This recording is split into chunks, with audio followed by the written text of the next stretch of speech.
બોટાદ જિલ્લાની બરવાડા તાલુકા પંચાયતમાં નવા ચૂંટાયેલા સભ્યોની પ્રથમ સામાન્ય સભા યોજાઈ હતી, જેમાં પ્રમુખ અને ઉપપ્રમુખ તરીકે ભાજપના ઉમેદવારોની બનહરીફરણી થઈ। તમામ સભ્યોએ સર્વાનુમતે પદાધિકારીઓની નિમણૂક કરી છે, જેમાં પ્રમુખ તરીકે જામસંગ પરમાર અને ઉપપ્રમુખ તરીકે સંજય ડાભી ચૂંટાયા। બરવાડા તાલુકા પંચાયતની કુલ 16 બેઠકોમાંથી શાસક પક્ષ ભાજપે 14 બેઠકો પર ભવ્ય જીત મેળવી બહુમતી સાબિત કરી હતી, જ્યારે કોંગ્રેસે માત્ર 2 બેઠકો મળી। આ ખાસ બેઠકમાં ધારાસભ્ય કાળુભાઈ ડાભી વિશેષ ઉપસ્થિત રહ્યા હતા। નવનિયુક્ત પદાધિકારીઓને ઉજ્જવળ કાર્યકાળ માટે શુભકામનાઓ પાઠવી હતી।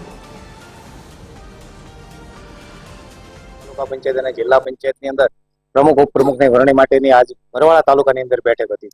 એમાં પાર્ટી, સંગઠન, મંડળ, જિલ્લો અને પ્રદેશ અમારી પર વિશ્વાસ મૂકી મને પ્રમુખ તરીકે અને સંજયભાઈને ઉપપ્રમુખ તરીકે નિમણૂક કરી છે। પહેલા તો હું પાર્ટીનો ખૂબ ખૂબ આભાર માનું।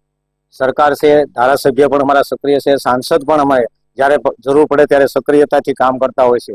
જિલ્લા પંચાયત અને પંચાયત વચ્ચેની કડીરૂપ બનવાનું જો કોઈ કામ હોય તો એ તાલુકા પંચાયત છે, અને સામાન્યમાં સામાન્ય છેલ્લી હરોળમાં ઉભેલા વ્યક્તિ માટે આ તાલુકા પંચાયત સતત તત્પર રહેશે અને દરેકને સંતોષ થાય એવા કામ કરવાની અમે પ્રતિબદ્ધતા ધરાવીએ છીએ।